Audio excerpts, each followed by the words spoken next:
하세요. 말도 안 되는 집안과 파혼하고 지금은 솔로가 된 30대 초반 공무원 여자입니다. 사람 생김새 다 다르고 생각 다 다르다고는 하지만 이 정도로 말이 안 통하는 인간들은 정말이지 처음 봤네요. 그래도 예식장만 계약한 상태에서 끝나서 다행이지 신혼여행이며 스드메 더 깊게 들어가 신혼집에 가전 가구 넣은 상태에서 파혼하게 됐으면 얼마나 골치 아팠을까요? 아마도 그런 고충을 겪는 게 두려워 파혼하지 못하고 결혼했을지도 모른다는 생각에 아찔해져 옵니다. 저는 1년 반 정도 사귄 남자와 결혼을 준비했었습니다. 식품업 사업하는 사람이었고 나름 잘 버는 사람이었어요. 돈도 돈이지만 참 저에게 자상하고 애틋하게 사랑해 주었던 남자라 연애는 정말 행복하게 했었어요. 남자가 저보다 나이가 4살 많아 자연스레 결혼으로 이어지게 되었고요. 예비시댁은 부동산 투자로 돈을 많이 번 집안이었고 조부모님 도움 안 받고 자수성가하신 부모님이라고 들었습니다. 반면 저희 집은 아버지는 공무원, 어머니는 평생 전업주부 하신 아주 평범한 집안이에요. 물려받은 재산은 없지만 집 하나 있고 연금이 있기 때문에 두 분 노후 준비는 잘 되어 있으신 분들이고요.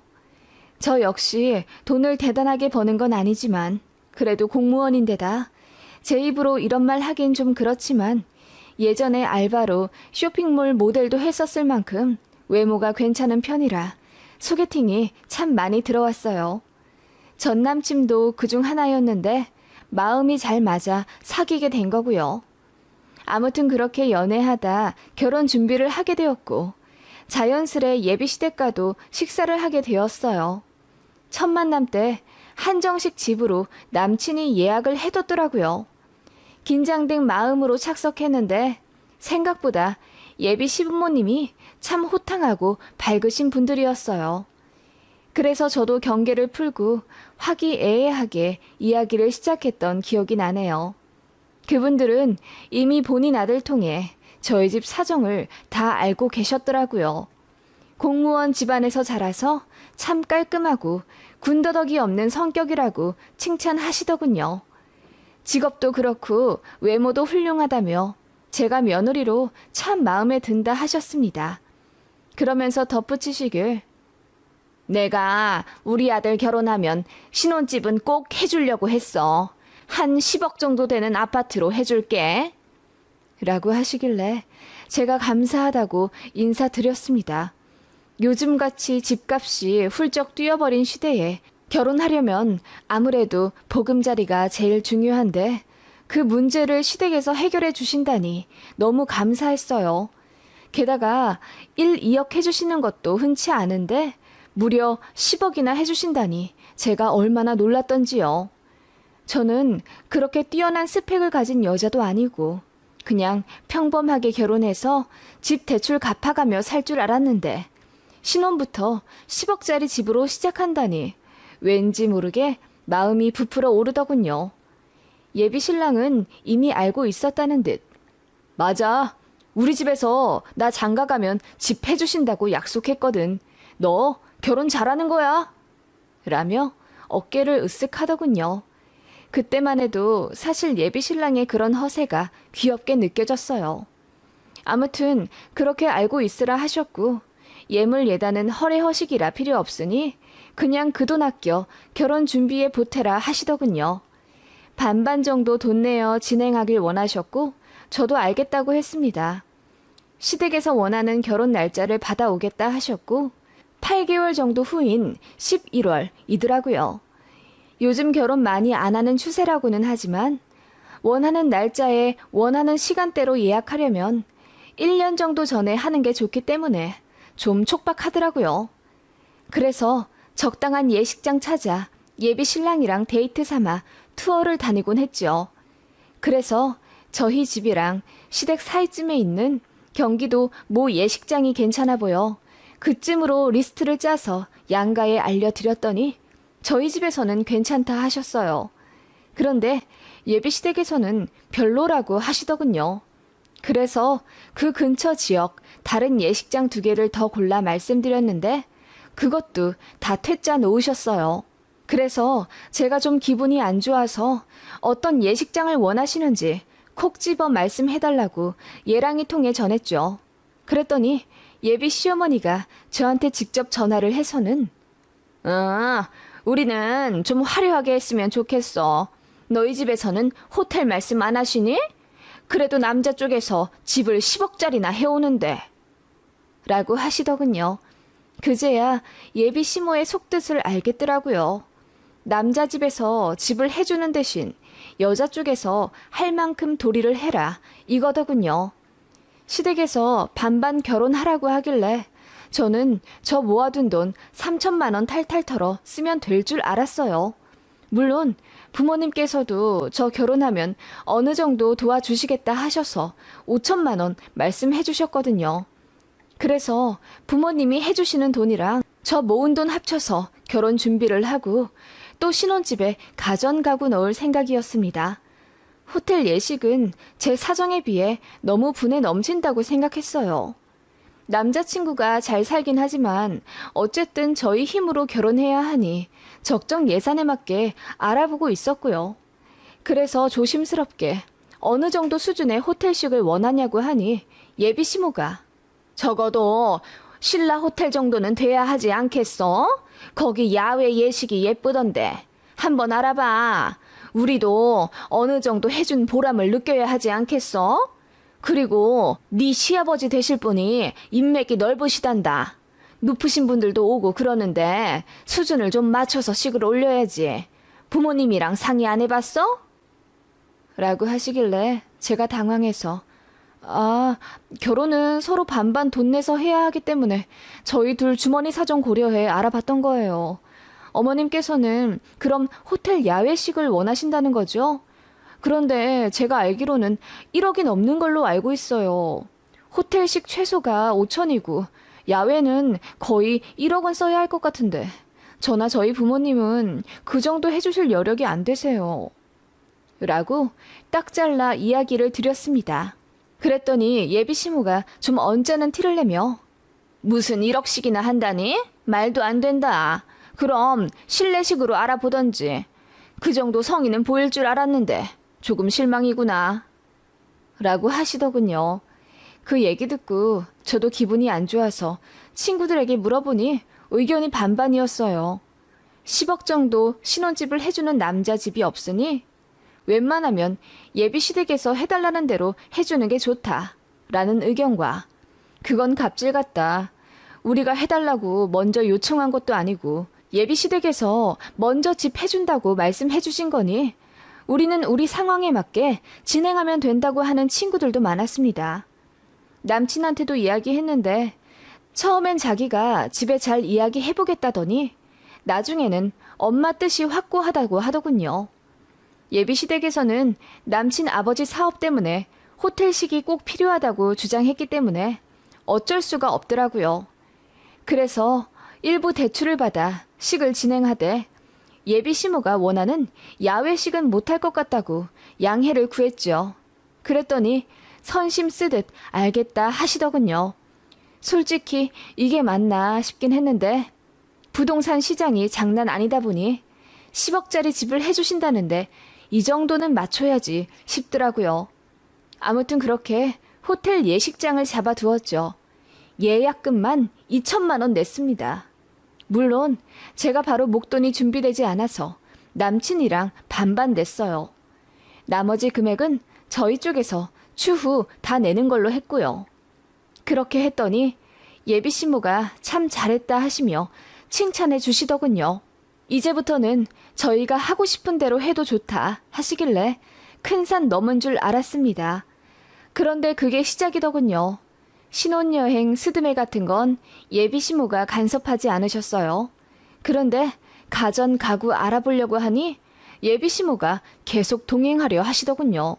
시간도 예비 시모한테 맞춰야 했습니다.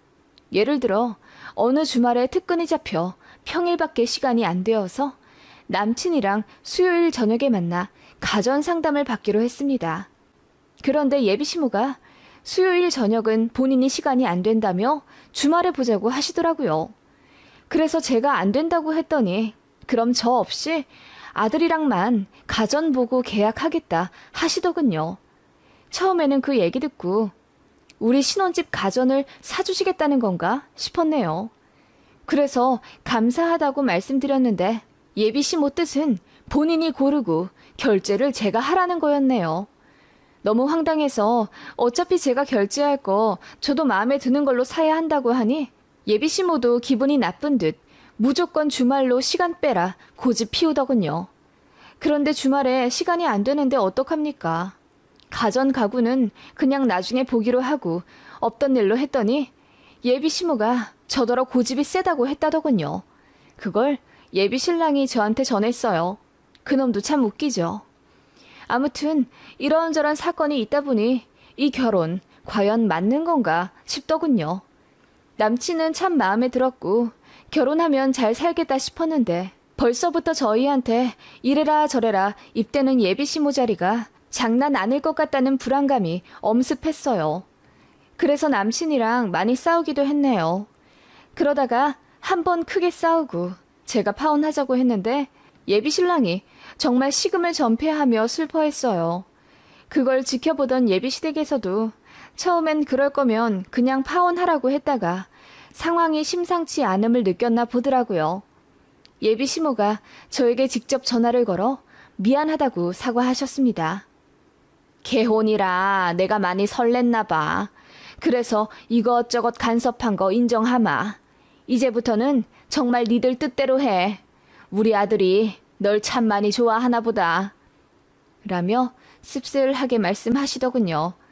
남녀간 정이란 게 뭔지 결국 다시 붙어서 결혼 준비 재개하게 되었고 한동안 예비 시모가 정말 간섭 안 하시더군요. 참 순진하게도 이렇게 한 번씩 들어 엎어놔야 고부 갈등이 해결되는 거구나 싶었네요. 예비 시댁의 시꺼먼 속내를 전혀 모른 채 말입니다. 그렇게 저희끼리 가전을 다 정해놨고 계약만 하면 되는 상황이었습니다. 문제는 가구였는데 집 구조를 알아야 가구도 넣을 것 아니에요. 그래서 예비 시모에게 어떤 집을 주실 건지 남친 통해 여쭤봤는데 계속 뜨뜻미지근한 반응을 하셨다더군요. 처음엔 서울 강동구 역세권 24평짜리 집을 주신다고 하셨다가 나중에는 경기도 모 신도시 34평짜리 아파트를 해주신다고 했습니다. 그러더니 다시 말을 바꿔 본인들이 세를 주고 있는 경기도 어디에 23평짜리 빌라가 있는데 거기 들어가 살으라 하시더군요.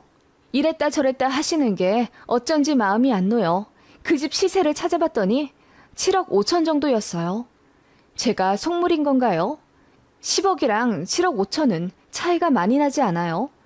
그래서 남친에게 이야기했더니 아마 잠깐만 살다 다른 집 이사가게 해주실 거라고 하더군요. 예비 신랑도 본인 부모님의 뜻에 확신이 없는 상태였고 저도 솔직히 예식장이란 가정 구하는 데서 예비 시모한테 대인 게 있기 때문에 화가 좀 났어요. 그래서 예비 신랑한테 단단히 일러두었죠. 어머님께서 10억 정도 되는 집을 해주시겠다 했고 그걸 이유로 예식도 원하시는 대로 호텔로 잡고 가전 고를 때도 솔직히 갑질하신 거 맞잖아. 우리 그래서 파혼할 뻔했던 거 기억 안 나? 집? 아예 안 해주셔도 상관없었어. 해주신다고 하니 감사하게 받고 어머님 의견 맞춰드렸던 거고. 근데 이건 아니지. 확실하게 해야 나도 확실하게 할 수 있는 거라고. 1, 2억의 문제로 이러는 게 아니야. 그랬더니 예비 신랑도 생각이 깊어졌는지 집에 가서 다시 얘기해보겠다 하더군요. 이런 미적지근한 남친의 태도도 사실 훗날 파혼의 이유에 속하긴 했어요. 본인 집에서 10억 해준다고 했을 때 어쨌든 덩달아 어깨가 솟아있던 그였으니까요. 그 얘기를 집에 전했는지 예비 시댁에서 저 좀 보자 하시더군요. 그래서 주말에 약속 잡고 예비 시부모님이랑 카페에서 만났습니다. 예비 시모가 인자하게 웃으며 집 때문에 고민이 많았지? 그래, 나 같아도 많이 소갈이 했을 거야. 시어머니 될 사람이 10억짜리 집을 이야기했는데 막상 살라는 집은 허름한 7억짜리 빌라니까. 그치?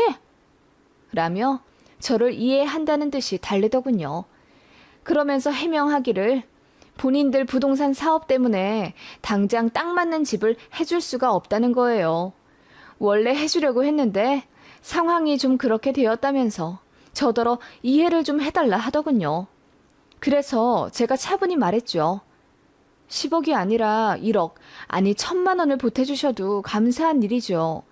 자식들 결혼하는데 부모가 당연히 돈 대주셔야 하는 건 아니니까요. 하지만 어머님께서 말씀하셨잖아요. 10억 정도 집을 해주셨는데 저희 부모님께서는 아무 말씀이 없으시냐고 원망하는 말씀도 하셨어요. 그래서 저도 기분이 좋지 않았던 건 맞고요. 라고 제 생각을 솔직히 이야기했더니 예비 시모가 입을 꾹 다물며 생각에 잠긴 듯 한참 조용히 계시더라고요. 그래, 이해는 해. 그런데 너도 아들 가진 부모 되어보면 알 거다. 내 자식 잘 살라고 집 해주는 거긴 한데 바라는 게 아예 없을 순 없어. 그게 이치다. 그리고 내가 어느 정도 바라는 걸 네가 맞춰주는 게 널 위한 길이기도 해. 사람은 말이다. 할 만큼 해야 할 말이 생기거든.